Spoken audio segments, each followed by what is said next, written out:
Hello students, welcome back to my YouTube channel Indian judiciary.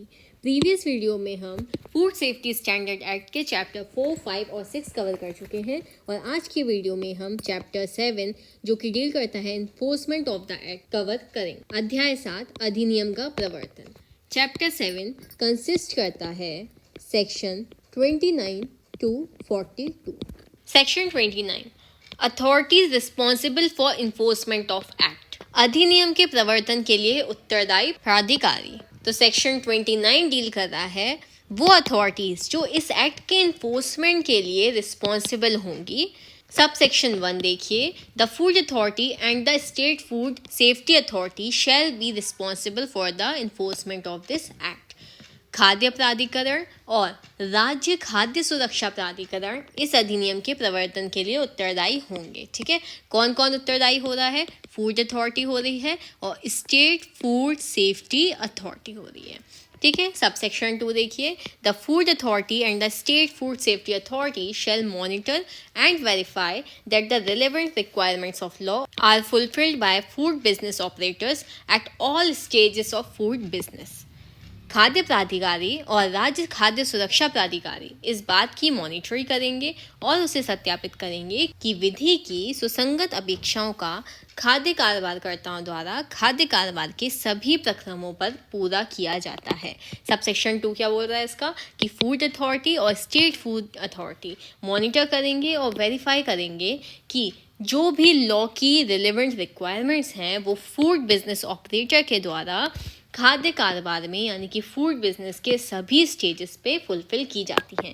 यानी कि आप ये समझ लीजिए, कोई भी फूड बिजनेस करने के लिए रॉ मटेरियल से लेके, ठीक है, उसको मार्केट तक पहुंचाने के जितने भी स्टेजेस हैं, ठीक है, मैन्युफैक्चरिंग, प्रोसेसिंग और पैकिंग, लेबलिंग, ये सभी स्टेजेस पे फूड अथॉरिटी और स्टेट फूड सेफ्टी अथॉरिटी ये मॉनिटर करेगी और वेरीफाई करेगी कि जो भी लॉ के द्वारा रिक्वायरमेंट्स दी गई हैं फूड सेफ्टी को लेकर वो फूड बिजनेस ऑपरेटर के द्वारा सभी स्टेजेस पे पूरी की जाती हैं।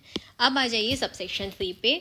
The authority shall maintain a system of control and other activities as appropriate to the circumstances including public communication on food safety and risk, food safety surveillance and other monitoring activities covering all stages of food business. प्राधिकारी परिस्थितियों की उपयुक्त नियंत्रण प्रणाली और अन्य क्रियाकलापों को बनाए रखेंगे जिनके अंतर्गत खाद्य सुरक्षा और जोखिम पर लोक संसूचना, खाद्य सुरक्षा निगरानी और अन्य मॉनिटरी क्रियाकलाप सम्मिलित हैं, जिनके अंतर्गत खाद्य कारोबार के सभी प्रक्रम आते हैं। तो सबसेक्शन 3 कह रहा है कि अथॉरिटीज़ मेंटेन करेंगी सिस्टम ऑफ कंट्रोल को और अदर एक्टिविटीज़ को जो भी उस सर्कमस्टेंसेस के लिए एप्रोप्रिएट हो, समुचित हो। ठीक है, जिसके अंतर्गत फूड सेफ्टी एंड रिस्क यानी कि खाद्य सुरक्षा और जोखिम पर public communication, food safety surveillance और अदर मॉनिटर एक्टिविटीज़ भी आती हैं।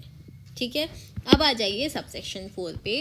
The food safety officer shell enforce and execute with in their area the provision of this act with respect to which the duty is not imposed expressly or by necessary implication on some other authority। खाद्य सुरक्षा अधिकारी अपने क्षेत्रों में इस अधिनियम के उन उपबंधों को प्रवर्तित और निष्पादित करेंगे जिनकी बाबत किसी अन्य प्राधिकारी पर अभिव्यक्त रूप से या आवश्यक विवक्षा द्वारा कर्तव्य अधिरोपित नहीं किया गया है। तो सब सेक्शन 4 बोल रहा है कि फूड सेफ्टी ऑफिसर्स इन्फोर्स करेंगे और एग्जीक्यूट करेंगे। ठीक है, यानी कि जो इस एक्ट के प्रोविजंस हैं उनको इन्फोर्स करेंगे और एग्जीक्यूट करेंगे अपने क्षेत्रों में जिसके लिए किसी अदर अथॉरिटी पर एक्सप्रेसली या नेसेसरी इम्प्लीकेशन इम्पोज नहीं किया गया है। अपनी भाषा में समझेंगे कि अगर कोई ऐसे एरियाज़ हैं जहाँ पर कोई अदर अथॉरिटी को स्पेसिफाई नहीं किया गया है, फूड सेफ्टी से रिलेटेड कोई भी ड्यूटीज़ उन पर इम्पोज नहीं की गई है, तो ऐसे क्षेत्रों में फूड सेफ्टी ऑफिसर्स इस एक्ट के प्रोविज़न को इन्फोर्स करेंगे और एग्जीक्यूट करेंगे। सब सेक्शन 5 देखिए। The regulation under this act shall specify which of the food safety officers are to enforce and execute them either generally or in relation to cases of a particular description or a particular area, and any such regulations or orders may provide for the giving of assistance and information by any authority concerned in the administration. यहाँ पे misprint है, concerned in the administration of the regulation or the orders or of any provision of this act to any other authority so concerned for the purpose of their respective duties under them. इस अधिनियम के अधीन विनियमों में यह विनिर्दिष्ट होगा कि किन खाद्य सुरक्षा अधिकारियों को साधारणतः या किसी विशिष्ट प्रकार के मामलों या किसी विशिष्ट क्षेत्र के संबंध में उन उपबंधों को प्रवर्तित या निष्पादित करना है और ऐसे किन्हीं विनियमों या आदेशों में या आदेश में उनके अधीन अपने अपने कर्तव्यों के प्रयोजनों के लिए विनियमों या आदेशों या इस अधिनियम के किन्हीं उपबंधों के प्रशासन में संबद्ध किसी प्राधिकारी द्वारा इस प्रकार संबद्ध किसी अन्य प्राधिकारी को सहायता और सूचना देने के लिए ऐसे किन्हीं विनियमों या आदेशों में उपबंध किया जा सकेगा। तो सबसेक्शन 5 क्या बोल रहा है कि इस एक्ट के जो रेगुलेशन हैं वो स्पेसिफाई करेंगे कि कौन से फूड सेफ्टी ऑफिसर्स किसी पर्टिकुलर केस में या किसी पर्टिकुलर एरिया में या जनरली उन प्रोविजंस को एनफोर्स करेंगे और एग्जीक्यूट करेंगे और ऐसे रेगुलेशंस या ऑर्डर्स प्रोवाइड करेंगे असिस्टेंस और इंफॉर्मेशन किसी अथॉरिटी के द्वारा किसी अदर अथॉरिटी को जो इस एक्ट के प्रोविजंस या ऑर्डर्स या रेगुलेशन के एडमिनिस्ट्रेशन से कंसर्न्ड है। ठीक है, अब आ जाइए सबसेक्शन 6 पे। The commissioner of food safety and designated officer shall exercise the same powers as are conferred on the food safety officer and follow the same procedure specified in this act. खाद्य सुरक्षा आयुक्त और अभिहित अधिकारी उन शक्तियों का प्रयोग करेंगे जो खाद्य सुरक्षा अधिकारी को प्रदत्त की जाती हैं और इस अधिनियम में विनिर्दिष्ट प्रक्रिया का पालन भी करेंगे। ठीक है, तो सबसेक्शन 6 क्या बोल रहा है कि फूड सेफ्टी का जो कमिश्नर है और जो डेजिग्नेटेड ऑफिसर्स हैं वो एक्सरसाइज करेंगे वही सारी शक्तियाँ जो फूड सेफ्टी ऑफिसर्स को प्रदत्त की जाती हैं और इस एक्ट में स्पेसिफाइड सेम प्रोसीजर को फॉलो करेंगे।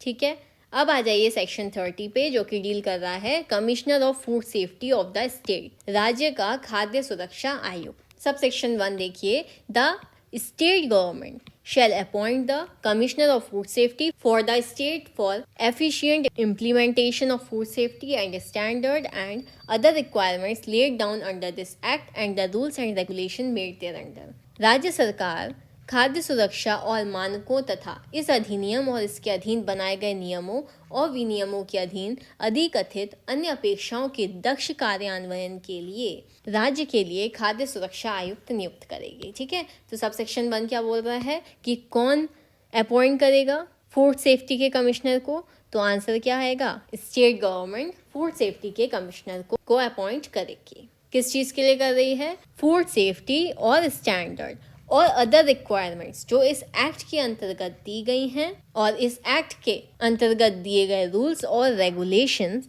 के इम्प्लीमेंटेशन के लिए। ठीक है, अब आ जाइए सबसेक्शन 2 पे।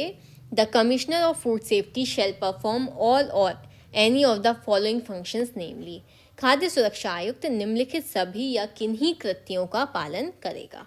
ठीक है, तो अब ये कुछ फंक्शंस दिए गए हैं जो कि फूड सेफ्टी कमिश्नर सभी या इनमें से किन्हीं फंक्शंस को परफॉर्म करेगा। देखिए पहला क्या बोल रहा है, prohibit in the interest of public health the manufacture, storage, distribution or sale of any article of food either in the whole of the state or any area or part thereof for such period not exceeding 1 year as may be specified in the order notified in this behalf in the official gazette. लोक स्वास्थ्य के हित में किसी खाद्य वस्तु के संपूर्ण राज्य में या उसके किसी क्षेत्र या भाग में ऐसी अवधि के लिए जो 1 वर्ष से अधिक की नहीं होगी जो राजपत्र में इस निमित्त अधिसूचित आदेश में विनिर्दिष्ट की जाए, विनिर्माण, भंडारण, वितरण या विक्रय को प्रतिषिद्ध करना। ठीक है, तो क्लॉज ए क्या बोल रहा है कि फूड सेफ्टी कमिश्नर प्रोहिबिट कर सकता है किसके हित में, पब्लिक हेल्थ के यानी कि लोक स्वास्थ्य के हित में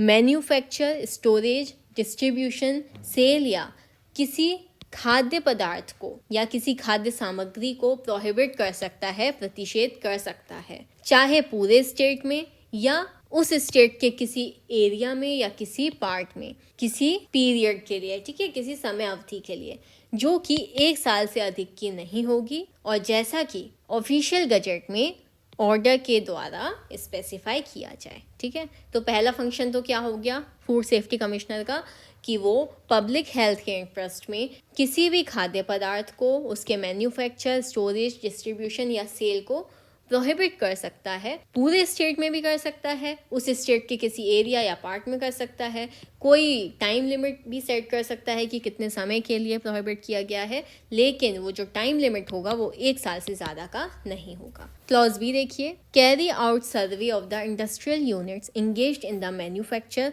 or processing of food in the state to find out compliance by such units of the standards notified by the food authority for various article of foods। राज्य में खाद्य विनिर्माण या प्रसंस्करण में लगी हुई औद्योगिक इकाइयों का सर्वेक्षण करना, जिससे यह पता लगाया जा सके कि ऐसी इकाइयों द्वारा विभिन्न खाद्य वस्तुओं के लिए खाद्य प्राधिकारी द्वारा अधिसूचित मानकों का पालन किया जा रहा है अथवा नहीं। क्लॉज बी कह रहा है कि फूड सेफ्टी कमिश्नर किसी स्टेट में फूड प्रोसेसिंग या फूड मैन्युफैक्चर में लगी हुई जो इंडस्ट्रियल यूनिट्स हैं, यानी कि जो औद्योगिक इकाइयां हैं, उनका सर्वे करना, जिससे कि ये पता लगाया जा सके कि ऐसी यूनिट्स के द्वारा या इकाइयों के द्वारा विभिन्न खाद्य वस्तुओं के लिए फूड अथॉरिटी के द्वारा जो स्टैंडर्ड नोटिफाई किए गए हैं, यानी कि जो खाद्य पदार्थ के मानक निश्चित किए गए हैं, उनका पालन किया जा रहा है या नहीं। क्लॉज सी देखिए, conduct or organise training programmes for the personnel of the office of the commissioner of food safety and on a wider scale for different segments of food chain for generating awareness on food safety। खाद्य सुरक्षा आयुक्त के कार्यालय के कार्मिकों के लिए व्यापक पैमाने पर खाद्य सुरक्षा के बारे में जागरूकता पैदा करने के लिए खाद्य श्रृंखला के विभिन्न खंडों के संबंध में प्रशिक्षण कार्यक्रम चलाना या आयोजित करना। तो क्लॉज सी क्या बोल रहा है कि फूड सेफ्टी कमिश्नर के द्वारा ट्रेनिंग प्रोग्राम्स को कंडक्ट करना या ऑर्गेनाइज करना फूड सेफ्टी कमिश्नर के ऑफिस के पर्सनल्स के लिए, यानी कि कार्मिकों के लिए, यानी कि जो एम्प्लॉयज़ हैं और काम कर रहे हैं वहाँ पर, उनके लिए एक वाइडर स्केल पर या व्यापक पैमाने पर ट्रेनिंग प्रोग्राम्स कंडक्ट कराना या ऑर्गेनाइज करना। और वो जो ट्रेनिंग प्रोग्राम्स होंगे वो किसके बारे में होंगे? फूड सेफ्टी के बारे में होंगे, खाद्य सुरक्षा के बारे में जागरूकता पैदा करने के लिए होंगे। ठीक है, तो ऐसे ट्रेनिंग प्रोग्राम्स को कंडक्ट या ऑर्गेनाइज कराना। Clause D, ensure N efficient and uniform implementation of the standard and other requirements as specified and also ensure a high standard of objectivity, accountability, practicability, transparency and credibility। यथा विनिर्दिष्ट मानकों और अन्य अपेक्षाओं के प्रभावी और एक रूप कार्यान्वयन को सुनिश्चित करना तथा वास्तविकता, जवाबदेही, व्यवहारिकता, पारदर्शिता और विश्वसनीयता के उच्च मानकों को भी सुनिश्चित करना। क्लॉज डी बोल रहा है कि जो स्पेसिफाई किए गए हैं स्टैंडर्ड्स और अदर रिक्वायरमेंट्स, उनके एफिशिएंट और यूनिफॉर्म इम्प्लीमेंटेशन को इंश्योर करना और ऑब्जेक्टिविटी, अकाउंटेबिलिटी, प्रैक्टिकेबिलिटी, ट्रांसपेरेंसी और क्रेडिबिलिटी के हाई स्टैंडर्ड्स को भी इंश्योर करना। क्लॉज ई देखिए, sanction prosecution for offences punishable with imprisonment under this act. इस अधिनियम के अधीन कारावास से दंडनीय अपराधों के लिए अभियोजन की मंजूरी देना। ठीक है, तो क्लॉज ई क्या बोल रहा है कि इस एक्ट के अंतर्गत जो भी ऑफेंसेस पनिशेबल हैं इम्प्रिजनमेंट से, उनके प्रोसिक्यूशन को सैंक्शन करना।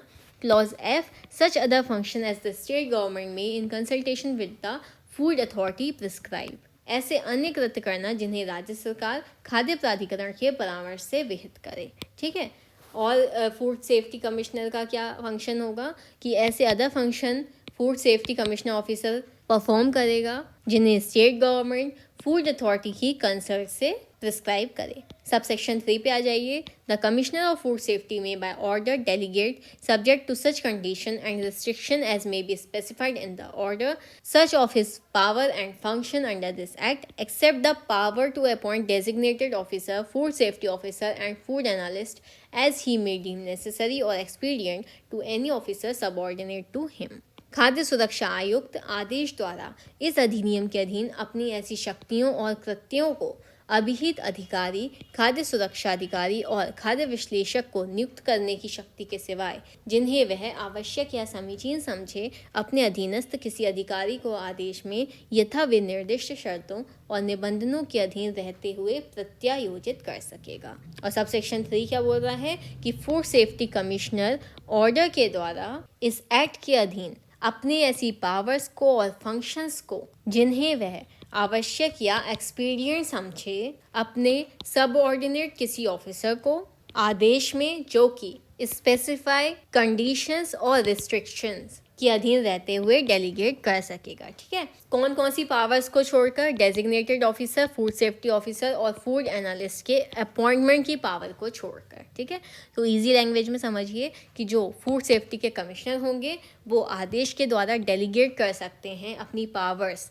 उस ऑर्डर में स्पेसिफाई कंडीशंस और रिस्ट्रिक्शन के अधीन रहते हुए अपने किसी सबऑर्डिनेट ऑफिसर को जितनी पावर्स और फंक्शंस वो ज़रूरी समझें उनको देने के लिए या एक्सपीडिएंट समझें। ठीक है, लेकिन वो designated officer, food safety officer और फूड एनालिस्ट के अपॉइंटमेंट की पावर किसी को डेलीगेट नहीं कर सकते। ठीक है, अब आ जाइए सेक्शन 31 पे जो कि डील करता है licensing and registration of food business, खाद्य कारोबार का अनुज्ञापन और रजिस्ट्रीकरण। Subsection 1, no person shall commence or carry on any food business except under a licence. कोई भी व्यक्ति कोई खाद्य कारोबार अनुज्ञप्ति के अधीन ही प्रारंभ करेगा या उसे चलाएगा, अन्यथा नहीं। ठीक है, तो अगर किसी भी व्यक्ति को फूड बिजनेस चलाना है, शुरुआत करनी है किसी भी खाद्य कारोबार की, तो उसको इस एक्ट के अंतर्गत लाइसेंस की ज़रूरत होगी।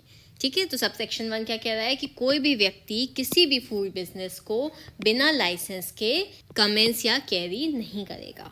सब सेक्शन 2 देखिए, nothing contained in subsection 1 shall apply to a petty manufacturer who himself manufactures or sells any article of food or a petty retailer, hawker, itinerant vendor or a temporary stall holder or small scale or cottage or such other industries relating to food business or tiny food business operator, but they shall register themselves with such authority and in such manner as may be specified by regulations, without prejudice to the availability of safe and wholesome food for human consumption or affecting the interest of the consumers. उपधारा 1 की कोई बात ऐसे किसी छोटे विनिर्माता को जो स्वयं किसी खाद्य पदार्थ का विनिर्माण करता है या विक्रय करता है, या किसी छोटे फुटकर विक्रेता, हॉकर, फेरी वाले, किसी अस्थायी स्टॉल धारक या खाद्य कारोबार से संबंधित किसी लघु उद्योग या कुटीर उद्योग या किसी ऐसे अन्य उद्योग या छोटे खाद्य कारोबारकर्ता को लागू नहीं होगी, किंतु वे स्वयं को मानव उपभोग के लिए सुरक्षित और स्वास्थ्यप्रद खाद्य की उपलब्धता पर प्रतिकूल प्रभाव डाले बिना या उपभोक्ताओं के हितों को प्रभावित किए बिना ऐसे प्राधिकारी के पास और ऐसी रीति में रजिस्टर कराएंगे जिसे विनियमों द्वारा विनिर्दिष्ट किया जाए। सब सेक्शन 2 क्या कह रहा है कि सब सेक्शन 1 में किसी भी बात के होते हुए, यानी कि जो सब सेक्शन 1 हमने पढ़ा कि कोई भी व्यक्ति बिना लाइसेंस के कोई भी फूड बिजनेस नहीं चलाएगा, तो सब सेक्शन 2 क्या कह रहा है कि सब सेक्शन 1 की कोई भी बात किसी पेटी मैन्युफैक्चरर पे, यानी कि छोटे विनिर्माता पे, जो कि स्वयं ही मैन्युफैक्चर करता है, सेल करता है कोई भी खाद्य पदार्थ, या कोई भी पेटी रिटेलर, हॉकर, इटिनरेंट वेंडर यानी कि फेरी वाला, या कोई टेम्पररी स्टॉल चलाने वाला, खाने पीने के सामान जो बेचने वाले लोग होते हैं ना, स्ट्रीट फूड जैसे मिलते हैं, या कोई भी स्मॉल स्केल का बिजनेस, या कोई भी कॉटेज बिजनेस, या कोई अदर इंडस्ट्री जो कि फूड बिजनेस से रिलेटेड है। ठीक है, या छोटे खाद्य उद्योग पर लागू नहीं होगी।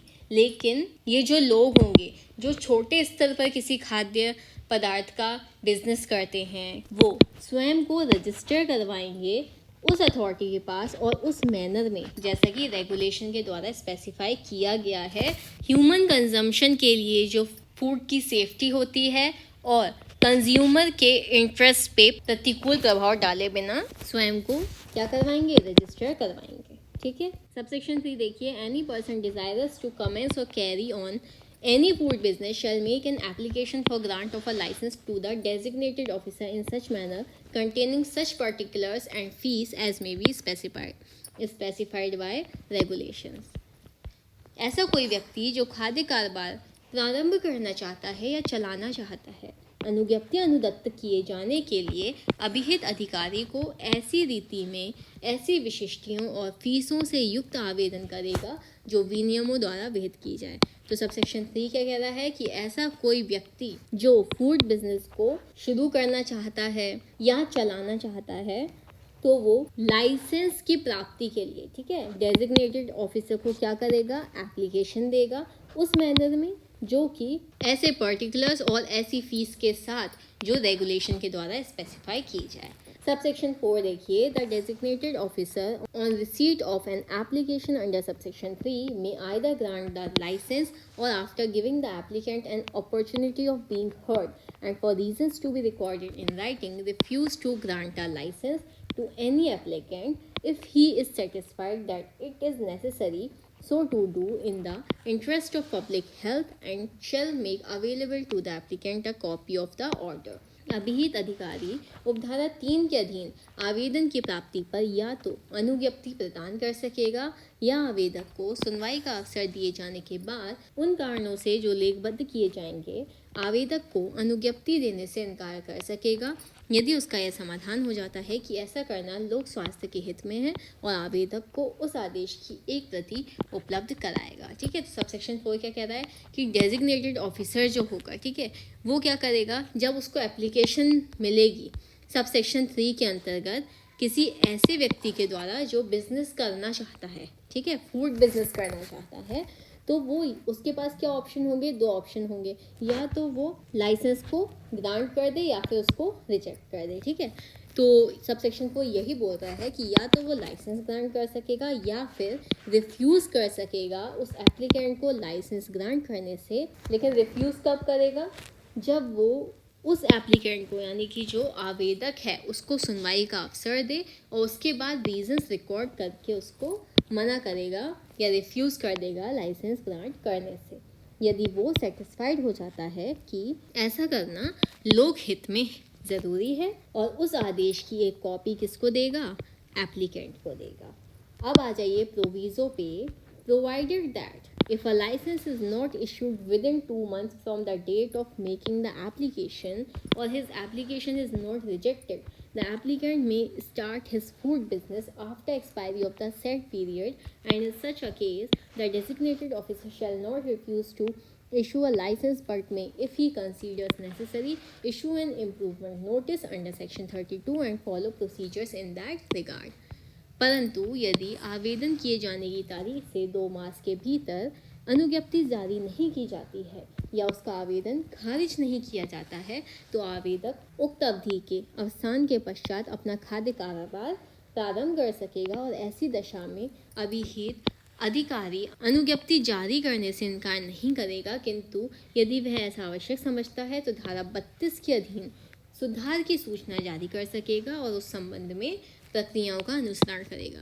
प्रोविज़ो बहुत ही सिंपल सी बात बोल रहा है कि यदि लाइसेंस उस व्यक्ति को जिसने आवेदन दिया था डेजिग्नेटेड ऑफिसर के समक्ष कि वो कोई फूड बिजनेस शुरू करना चाहता है और अगर उसको 2 महीने के अंदर, जिस दिन एप्लीकेशन दी गई थी उस तारीख से 2 महीने के अंदर उसको लाइसेंस नहीं इशू होता है या जो उसकी एप्लीकेशन है वो रिजेक्ट भी नहीं होती है, यानी कि जो 2 सिचुएशन थी, या तो ग्रांट करने की और या फिर रिजेक्ट करने की, वो दोनों ही सिचुएशन नहीं होती हैं, तो ऐसे में वो जो एप्लीकेंट है वो क्या कर सकता है, फूड बिजनेस को स्टार्ट कर सकता है after the expiry of set period, यानी कि 2 महीने के बाद। और ऐसे केस में डेजिग्नेटेड ऑफिसर जो है उसको लाइसेंस इशू करने से मना नहीं करेगा, लेकिन अगर वो ज़रूरी समझता है तो वो क्या कर सकता है, एक इम्प्रूवमेंट नोटिस, ठीक है, सुधार सूचना सेक्शन 32 के अंतर्गत उसको भेज सकता है। ठीक है, अभी हम सेक्शन 32 में पढ़ेंगे इम्प्रूवमेंट नोटिस के बारे में। तो जो डेजिग्नेटेड ऑफिसर है वो ऐसे में क्या करेगा, उस व्यक्ति को इम्प्रूवमेंट नोटिस भेजेगा और उसी का प्रोसीजर फॉलो करेगा। अब आ जाइए सबसेक्शन 5 पे। Every licence shall be in such form and subject to such condition as may be specified by regulations. प्रत्येक अनुज्ञप्ति ऐसे प्रारूप में और ऐसी शर्तों के अधीन रहते हुए होगी जो विनियमों द्वारा विनिर्दिष्ट की जाए। ठीक है। सबसेक्शन 6 देखिए, single licence may be issued by the designated officer for one or more article of food and also for different establishment of premises in the same area. अभिहित अधिकारी द्वारा किसी एक या अधिक खाद्य वस्तुओं के लिए तथा एक ही क्षेत्र में विभिन्न स्थापनों या परिसरों के लिए भी एकल अनुज्ञप्ति जारी की जा सकेगी। ठीक है। सबसेक्शन 6 क्या बोल रहा है कि अगर सेम एरिया में यानी कि एक ही एरिया में किसी व्यक्ति ने फूड बिजनेस स्टार्ट किया है, ठीक है, और वो अलग अलग प्रेमाइसेस पे है, ठीक है, या वो एक से ज़्यादा खाद्य वस्तुओं को बेच रहा है, बना रहा है या उसका बिजनेस कर रहा है, तो ऐसे केस में डेजिग्नेटेड ऑफिसर के द्वारा उसको सिंगल लाइसेंस दिया जा सकता है। ठीक है। और सबसेक्शन 7 क्या कह रहा है, if the article of food are manufactured, stored, sold or exhibited for sale at different premises situated in more than one area, separate application shall be made and separate license shall be issued in respect of such premises not falling within the same area। यदि खाद्य वस्तुओं का एक से अधिक क्षेत्रों में स्थित विभिन्न परिसरों में विनिर्माण, भंडारण, विक्रय या विक्रय के लिए प्रदर्शन किया जाता है तो एक ही क्षेत्र में न आने वाले ऐसे परिसरों की बाबत पृथक आवेदन किए जाएंगे और पृथक अनुज्ञप्ति की जाएगी। ठीक है। सबसेक्शन 6 और सबसेक्शन 7 को साथ में पढ़िएगा कि अगर सेम एरिया के लिए फूड बिजनेस के लिए लाइसेंस चाहिए तो जो डेजिग्नेटेड ऑफिसर हैं वो सिंगल लाइसेंस इशू कर सकते हैं उस व्यक्ति को। और सबसेक्शन 7 कह रहा है कि अगर अलग अलग एरियाज़ में किसी खाद्य वस्तु को बनाने के लिए स्टोर, सोल्ड या एग्जिबिट किया जा रहा है, ठीक है, अलग अलग प्रेमाइसेस पे जो एक से ज़्यादा एरियाज़ पे सिचुएटेड है, तो ऐसे केस में अलग अलग एप्लीकेशन बनाई जाएगी और अलग अलग लाइसेंस इशू किया जाएगा। ठीक है। अब आ जाइए सबसेक्शन 8 पे, an appeal against the order of rejection for the grant of licence shall lie to the commissioner of food safety. अनुज्ञप्ति अनुदत्त किए जाने के लिए आवेदन की खारिजी आदेश के विरुद्ध अपील खाद्य सुरक्षा आयुक्त को होगी। ठीक है। यहाँ पे लगा लीजिए स्टार, क्योंकि बात हो रही है अपील की। ठीक है। अगर अपील करनी है किसी व्यक्ति को, उसका जो लाइसेंस है उसका रिजेक्शन कर दिया है डेजिग्नेटेड ऑफिसर ने, उसके लाइसेंस को रिजेक्ट कर दिया है, तो अपील कहाँ होगी? फूड सेफ्टी के कमिश्नर के पास होगी। ठीक है। याद रखिएगा, यहाँ से आपका क्वेश्चन बन सकता है। सबसेक्शन 9 देखिए, a licence unless suspended or cancelled earlier shall be in force for such period as may be specified by regulations. अनुज्ञप्ति जब तक कि उसे पहले निलंबित या रद्द ना की गई हो ऐसी अवधि के लिए प्रवर्तन में रहेगी जो विनियमों द्वारा विनिर्दिष्ट की जाए। ठीक है। सबसेक्शन 9 बहुत ही ईजी बात कर रहा है कि लाइसेंस उस समय के लिए इन्फोर्स में रहेगा, प्रवृत्त में रहेगा, जैसा कि रेगुलेशन के द्वारा स्पेसिफाई किया गया है, जब तक कि लाइसेंस सस्पेंड या कैंसिल नहीं किया गया है। प्रोविजो देख लीजिए, provided that if an application for a renewal of licence is made before the expiry of the period of validity of the licence shall continue to be in force until orders are passed on the application. परंतु यदि अनुज्ञप्ति के नवीकरण के लिए कोई आवेदन अनुज्ञप्ति की विधि मान्यता की अवधि के अवसान से पूर्व किया जाता है तो अनुज्ञप्ति आवेदन पर आदेश पारित किए जाने तक प्रवर्तन में बनी रहेगी। ठीक है। प्रोविजो इसका क्या कह रहा है कि अगर कोई एप्लीकेशन किसी एप्लीकेंट ने लगाई है उसके लाइसेंस को रिन्यू करवाने के लिए, ठीक है, और वो एप्लीकेशन कब लगाई है? जो उसका पुराना वाला लाइसेंस है उसकी वैलिडिटी के एक्सपायर होने के पहले ही उसने एप्लीकेशन लगा दी है रिन्यू के लिए, तो जो लाइसेंस है उसका वो कंटिन्यू रहेगा जब तक कि उस एप्लीकेशन पर कोई ऑर्डर पास ना किया जाए। ठीक है। अब आ जाइए सबसेक्शन 10 पे, the licence shall subsist for the benefit of the deceased personal representative or any other member of his family until the expiry of the period of 3 months beginning with his death or such longer period as the designated officer may allow। Subsection 10 क्या कह रहा है? अनुज्ञप्ति निम्नलिखित अवधि की समाप्ति तक मृतक के निजी प्रतिनिधि या उसके कुटुंब के किसी अन्य सदस्य के फायदे के लिए बनी रहेगी। उसकी मृत्यु से प्रारंभ होने वाले 30 माह की अवधि ऐसी अधिक अवधि जो अभिहित अधिकारी द्वारा अनुज्ञात की जाए। ठीक है। तो सबसेक्शन 10 क्या कह रहा है? जहाँ कोई व्यक्ति जो कि फूड बिजनेस कर रहा था, ठीक है, वो मर गया है, तो उसकी जो डेथ हुई है उस तारीख से 3 महीने के लिए या ऐसा कोई लंबे समय के लिए जैसा कि डेजिग्नेटेड ऑफिसर अलाउ करे, जो उसका लाइसेंस होगा वो उस डिसीज्ड के यानी उस मृतक के जो पर्सनल रिप्रेजेंटेटिव हैं या उसके अदर फैमिली मेम्बर के बेनिफिट के लिए होगी, जब तक कि ये पीरियड एक्सपायर ना हो जाए। ठीक है, अब आ जाइए सेक्शन 32 पे, जो कि डील करता है इम्प्रूवमेंट नोटिस से। ठीक है, सुधार सूचनाएं। Subsection 1. If the designated officer has reasonable ground for believing that any food business operator has failed to comply with any regulation to which this section applies, he may, by a notice served on that food business operator in this act referred to as an improvement notice. यदि अभिहित अधिकारी के पास ये विश्वास करने के लिए युक्तियुक्त आधार है कि खाद्य कारोबारकर्ता ऐसे किन्हीं विनियमों का पालन करने में असफल रहा है जिन्हें यह धारा लागू होती है, तो वह उस खाद्य कारोबारकर्ता पर एक सूचना तामील कर सकेगा, जिसे इस अधिनियम में सुधार सूचना कहा गया है। ठीक है, सबसेक्शन 1 क्या कह रहा है? यदि डेजिग्नेटेड ऑफिसर के पास रीजनेबल ग्राउंड है ये विश्वास करने का कि जो फूड बिजनेस ऑपरेटर है वो इस एक्ट के किसी रेगुलेशन या सेक्शन को कंप्लाई करने में असफल रहा है, तो वो उस बिजनेस ऑपरेटर को एक नोटिस सर्व कर सकता है, और उस नोटिस को इस एक्ट के अंतर्गत क्या कहा गया है? इम्प्रूवमेंट नोटिस कहा गया है। ठीक है, इम्प्रूवमेंट नोटिस कहाँ दिया है? हमें सेक्शन 32 में दिया है। अब आ जाइए क्लॉज ए पे, state the ground for believing that the food business operator has failed to comply with the regulations. ठीक है, यह विश्वास करने के कारणों का कथन कर सकेगा कि खाद्य कारोबारकर्ता विनियमों का पालन करने में असफल रहा है। Specify the matters which constitute the food business operator's failure so to comply. ऐसे विषयों को वे निर्दिष्ट कर सकेगा जो खाद्य कारोबारकर्ता की इस प्रकार पालन करने में असफलता का गठन करते हैं। Specify the measures which, in the opinion of the said authority, the food business operator must take in order to secure compliance. उन उपायों को वे निर्दिष्ट कर सकेगा जो उक्त प्राधिकारी की राय में खाद्य कारोबारकर्ता को अनुपालन सुनिश्चित करने के लिए करने चाहिए, और require the food business operator to take those measures or measures which are at least equivalent to them within a reasonable period, not being less than 14 days. Not being less than 14 days, as may be specified in the notice.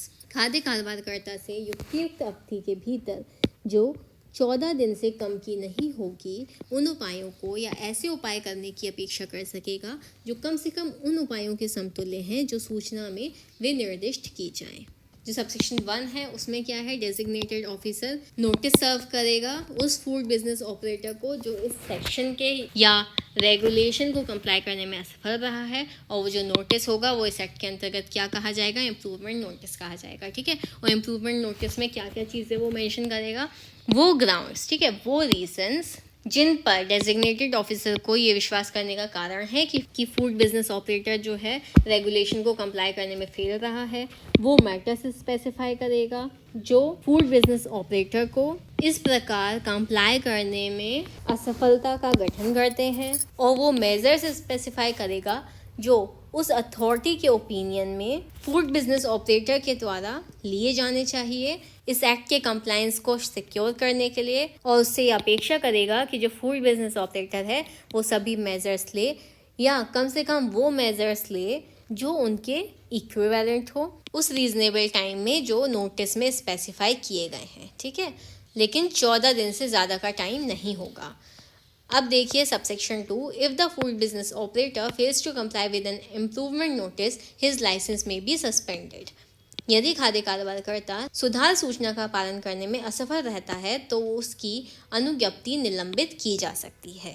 Subsection 3, if the food business operator still fails to comply with the improvement notice, the designated officer may, after giving the licensee an opportunity to show cause, cancel the licence granted to him. यदि खाद्य कारोबारकर्ता अब भी सुधार सूचना का अनुपालन करने में असफल रहता है तो अभिहित अधिकारी अनुज्ञप्तिधारी को हेतुक दर्शित करने का अवसर देने के पश्चात उसे अनुदत्त अनुज्ञप्ति को रद्द कर सकेगा। ठीक है, सबसेक्शन 3 क्या कह रहा है कि यदि फूड बिजनेस अभी भी इम्प्रूवमेंट नोटिस को कंप्लाई करने में असफल रहता है तो जो डेजिग्नेटेड ऑफिसर है वो लाइसेंसी को, ठीक है, यानी कि जो लाइसेंस होल्डर है उसको अपॉर्चुनिटी देगा रीजंस बताने के लिए, और उसका जो लाइसेंस है वो कैंसिल कर सकेगा। ठीक है, प्रोविज़ो देख लीजिए इसका। Provided that the designated officer may suspend any licence forthwith in the interest of public health for reasons to be recorded in writing. परंतु अभिहित अधिकारी उन कारणों से जो लेखबद्ध किए जाएंगे लोक स्वास्थ्य के हित में किसी अनुज्ञप्ति को तत्काल निलंबित कर सकेगा। ठीक है, तो ये पावर भी किसके पास है? डेजिग्नेटेड ऑफिसर के पास है कि वो उस फूड बिजनेस ऑपरेटर के लाइसेंस को तत्काल भी सस्पेंड कर सकता है यदि वो पब्लिक इंटरेस्ट के लिए है, ठीक है, लोक हित में है, और रिकॉर्ड करेगा उसके रीजंस भी कि उसने तत्काल क्यों लाइसेंस को सस्पेंड किया। सबसेक्शन 4 देखिए, any person who is aggrieved by an improvement notice or refusal to issue a certificate as to improvement or cancellation or suspension or revocation of licence under this act may appeal to commissioner of food safety whose decision thereon shall be final. ऐसा कोई व्यक्ति जो सुधार सूचना या सुधार के बारे में प्रमाण पत्र जारी करने से इनकार करने या इस अधिनियम के अधीन अनुज्ञप्ति के रद्दकरण या निलंबन या प्रतिसंहरण से व्यथित हैं, ठीक है, अग्रीव्ड हैं, तो वो खाद्य सुरक्षा आयुक्त को अपील कर सकेगा जिसका उस पर विनिश्चय अंतिम होगा। ठीक है, तो यहाँ पर भी अपील किसको की जा रही है? अपील की जा रही है फूड सेफ्टी कमिश्नर को, जिनका डिसीजन फाइनल होगा ऐसे केस में। अब आ जाइए सबसेक्शन 5 पे। The period within which such an appeal may be brought shall be 15 days from the date on which notice of the decision was served on the person desiring to appeal, or in the case of an appeal under subsection 1 the said period or the period specified in the improvement notice whichever expires earlier। वह अवधि जिसके भीतर ऐसी appeal की जा सकेगी उस तारीख से जिसको विनिश्चय की सूचना अपील करने की इच्छा रखने वाले व्यक्ति पर तामील की गई थी 15 दिन की होगी, या उपधारा 1 के अधीन अपील की दशा में उक्त अवधि होगी, या सुधार सूचना में विनिर्दिष्ट अवधि होगी जो भी पहले समाप्त होती हो। तो सबसेक्शन 5 क्या कह रहा है कि जो अपील करने का पीरियड होगा, ठीक है, वो 15 दिन की होगी उस तारीख से जिस दिन डिसीजन सर्व किया गया था उस व्यक्ति को जिसको अपील करने की इच्छा है। ठीक है, या सबसेक्शन 1 के अंतर्गत अगर अपील की गई है तो उस केस में वो सेट पीरियड या वो पीरियड जो स्पेसिफाई किया गया है इम्प्रूवमेंट नोटिस में जो भी पहले एक्सपायर हो वो तारीख, तो ऐसी अवधि के भीतर अपील की जा सकेगी। अब आ जाइए एक्सप्लेनेशन पे। For the purpose of this subsection the making of the complaint shall be deemed to be the bringing of the appeal. इस उपधारा के प्रयोजन के लिए परिवाद करना, अपील करना समझा जाएगा। ठीक है, तो क्या बोल रहा है एक्सप्लेनेशन कि इस सबसेक्शन में अगर कोई कंप्लेंट कर रहा है, ठीक है, तो वो अपील कर रहा है ये समझा जाएगा। क्लियर है? समझ में आया सबको इम्प्रूवमेंट नोटिस के बारे में? अब आ जाइए सेक्शन 33 पे जो कि डील करता है प्रोहिबिशन ऑर्डर्स से, यानी कि प्रतिषेध आदेश। Subsection 1, if any food business operator is convicted of an offence under this act and the court by or before which he is so convicted is satisfied that the health risk exists with respect to that food business, यदि कोई खाद्य कारोबार करता इस अधिनियम के अधीन किसी अपराध के लिए दोष सिद्ध किया जाता है और उस न्यायालय का जिसके द्वारा या जिसके समक्ष उसे इस प्रकार दोष सिद्ध किया जाता है यह समाधान हो जाता है कि उस खाद्य कारोबार से स्वास्थ्य जोखिम विद्यमान है। ठीक है, तो यहाँ पर 2 कंडीशन दी गई हैं सेक्शन 33 में कि यदि कोई फूड बिजनेस ऑपरेटर इस एक्ट के अंतर्गत किसी ऑफेंस के लिए कन्विक्ट हो जाता है, किसी अपराध के लिए दोष सिद्ध हो जाता है और वो कोर्ट जिसके समक्ष उसे कन्विक्ट किया जाता है वो सेटिस्फाइड हो जाती है कि हेल्थ रिस्क एग्जिस्ट करता है, यानी कि स्वास्थ्य जोखिम एग्जिस्ट करता है उस फूड बिजनेस के संबंध में। The court after giving the food business operator an opportunity of being heard may by an order impose the following prohibitions namely. तो न्यायालय खाद्य कारोबारकर्ता को सुनवाई का अवसर देने के पश्चात आदेश द्वारा निम्नलिखित प्रतिषेध अधिरोपित कर सकेगा। अर्थात तो ऐसे में न्यायालय क्या करेगा, उस फूड बिजनेस ऑपरेटर को अपॉर्चुनिटी देगा, सुनवाई का अवसर प्रदान करेगा और उसके बाद एक आदेश दे सकता है उस पर कुछ प्रोहिबिशन इम्पोज करते हुए। Clause 1. A prohibition on the use of the process or treatment for the purpose of the food business. खाद्य कारोबार के प्रयोजनों के लिए प्रक्रिया या उपचार के उपयोग पर प्रतिषेध लगा सकता है.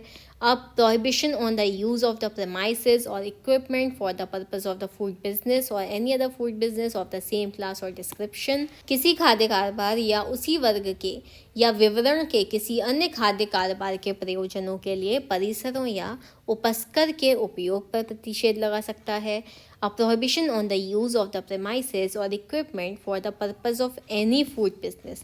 किसी खाद्य कारोबार के प्रयोजनों के लिए परिसरों या उपस्कर के उपयोग पर प्रतिषेध लगा सकता है. ठीक है. सबसेक्शन 1 बहुत ही ईजी बात कर रहा है कि यदि फूड बिजनेस ऑपरेटर इस एक्ट के अंतर्गत किसी ऑफेंस के लिए कन्वर्ट किया जाता है या फिर जिस कोर्ट के समक्ष से कन्वर्ट किया गया है वो सेटिस्फाइड हो जाता है कि वहाँ पर हेल्थ रिस्क एग्जिस्ट करता है, तो कोर्ट उस फूड बिजनेस ऑपरेटर को सुनवाई का अवसर देने के बाद उस पर कुछ प्रोहिबिशन इम्पोज कर सकता है कि वो फूड बिजनेस के पर्पस के लिए किसी प्रोसेस या ट्रीटमेंट का यूज़ नहीं करेगा. किसी प्रेमाइसेस या इक्विपमेंट पे भी वो प्रोहिबिशन लगा सकता है जो फूड बिजनेस के पर्पस के लिए हो, या अदर फूड बिजनेस पर भी वो प्रोहिबिशन लगा सकता है जो उसी क्लास का हो और उसी डिस्क्रिप्शन का हो. और किसी फूड बिजनेस के पर्पस के लिए वो प्रेमाइसेस या इक्विपमेंट के यूज़ पर भी प्रोहिबिशन लगा सकता है.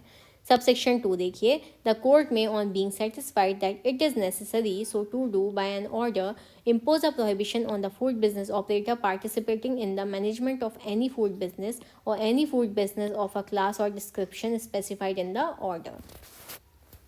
न्यायालय यह समाधान हो जाने पर कि ऐसा करना आवश्यक है तो आदेश द्वारा किसी खाद्य कारोबार या उक्त आदेश में विनिर्दिष्ट किसी वर्ग या विवरण के किसी खाद्य कारोबार के प्रबंध में भागीदारी लेने वाले खाद्य कारोबारकर्ता पर प्रतिषेध अधिरोपित कर सकेगा. और सबसेक्शन 2 क्या कह रहा है कि कोर्ट अगर सेटिस्फाइड हो जाता है कि ऐसा करना ज़रूरी है तो वो आदेश के द्वारा किसी फूड बिजनेस ऑपरेटर पर प्रोहिबिशन इम्पोज कर सकेगा उस फूड बिजनेस के मैनेजमेंट में पार्टिसिपेट करने से या ऐसे किसी फूड बिजनेस पर जो कि उसी क्लास का है या उसी डिस्क्रिप्शन का है जैसा कि आदेश में स्पेसिफाई किया गया है.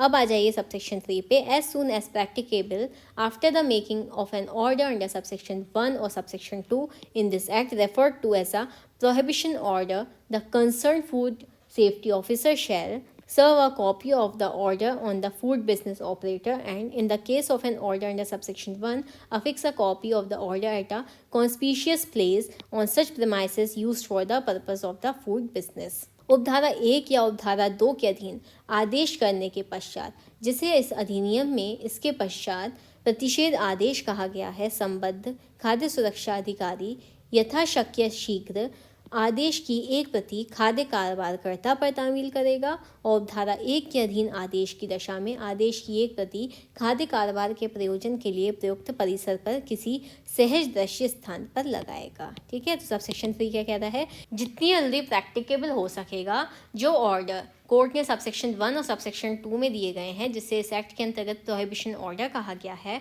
उससे कंसर्न फूड सेफ्टी ऑफिसर जो है वो उस ऑर्डर की एक कॉपी किसको देगा, फूड बिजनेस ऑपरेटर को देगा.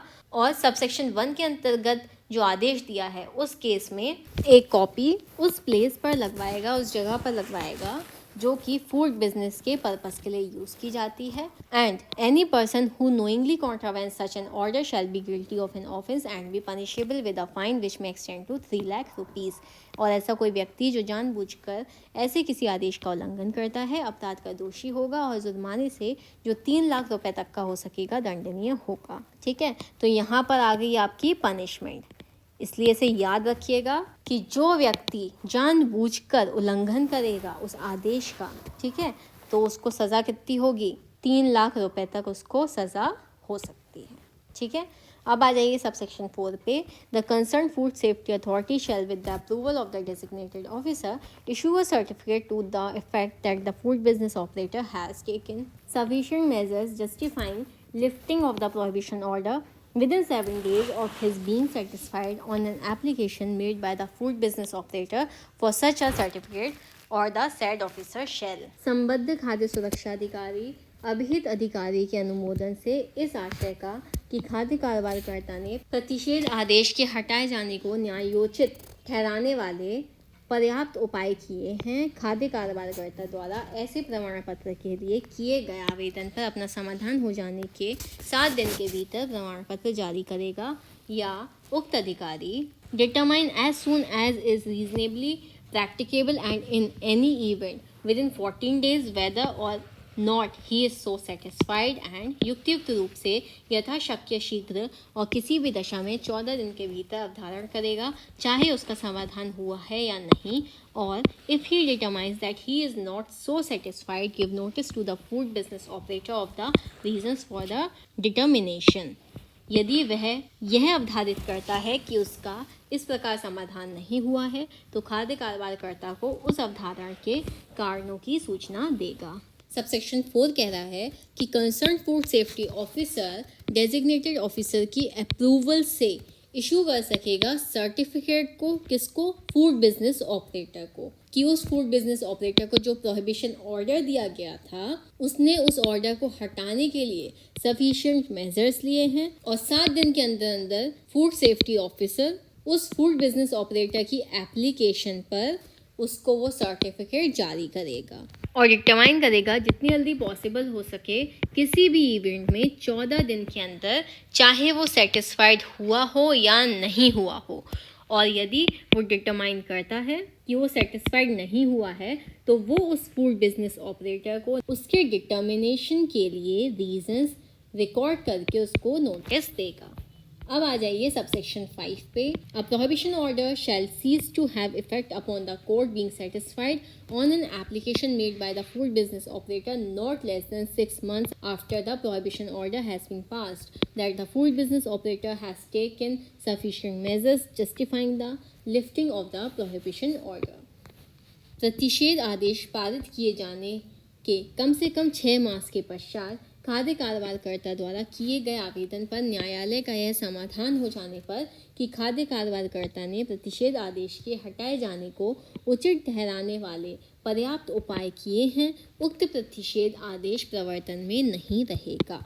ठीक है, तो सबसेक्शन 5 क्या कह रहा है कि जो प्रोहिबिशन ऑर्डर है वो सीज हो जाएगा या वो इफेक्ट में नहीं रहेगा जब कोर्ट सेटिस्फाइड हो जाता है फूड बिजनेस ऑपरेटर के द्वारा दी गई एप्लीकेशन पर कि प्रोहिबिशन ऑर्डर पास किए जाने के कम से कम 6 महीने के बाद कि फूड बिजनेस ऑपरेटर ने सफिशिएंट मेजर्स यानी कि पर्याप्त उपाय किए हैं उस प्रोहिबिशन ऑर्डर को हटाने के लिए।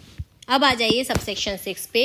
The court shall give a direction on an application by the food business operator if the court thinks it proper so to do, having regard to all the circumstances of the case, including in particular the conduct of the food business operator since the making of the order, but no such application shall be entertained if it is not made within 6 months after the making of the prohibition order or within 3 months after the making by the food business operator of a previous application for such a direction।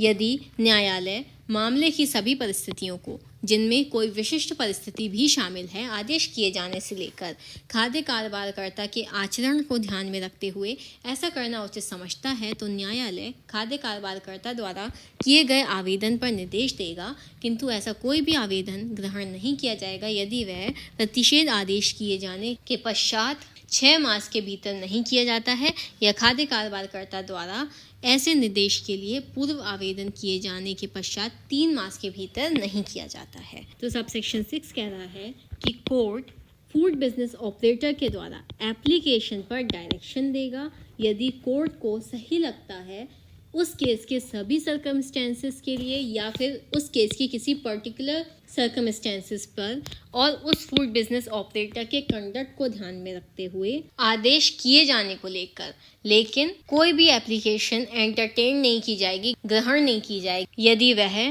Prohibition order यानी कि प्रतिषेध आदेश किए जाने के बाद 6 महीने के अंदर नहीं की जाती है या फूड बिजनेस ऑपरेटर के द्वारा ऐसे डायरेक्शन के लिए प्रीवियस एप्लीकेशन किए जाने के बाद 3 महीने के अंदर नहीं की जाती है।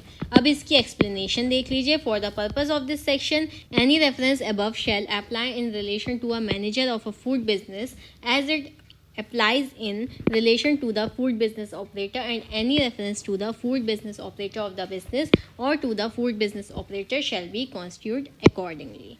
इस उपधारा के प्रयोजन के लिए उपरोक्त कोई निर्देश खाद्य कारोबार के प्रबंधक के संबंध में उसी प्रकार लागू होगा जैसे वह खाद्य कारोबारकर्ता के संबंध में लागू होता है और खाद्य कारोबारकर्ता या खाद्य कारोबारकर्ता के प्रति निर्देश का तदनुसार अर्थ लगाया जाएगा। और सेकेंड एक्सप्लेनेशन है मैनेजर की, यानी कि प्रबंधक। In relation to a food business means any person who is entrusted by the food business operator with the day-to-day running of the business or any part of the business. प्रबंधक से ऐसा व्यक्ति अभिप्रेत है जिसे खाद्य कारोबारकर्ता द्वारा कारोबार या कारोबार के किसी भाग को दिन प्रतिदिन चलाने का दायित्व सौंपा जाता है। ठीक है, आई होप आप लोगों को सेक्शन 33 तक क्लियर हो गया होगा। वीडियो लेंदी हो रही है इसलिए हम इस चैप्टर के आगे के पार्ट को नेक्स्ट वीडियो में कवर करेंगे। जिन्होंने अभी तक चैनल को सब्सक्राइब नहीं किया है वो चैनल सब्सक्राइब कर लीजिए जिससे कि आने वाली नोटिफिकेशन आपको तुरंत मिल सके। वीडियो पसंद आई हो तो please do like share comment and subscribe our channel. Thank you for watching.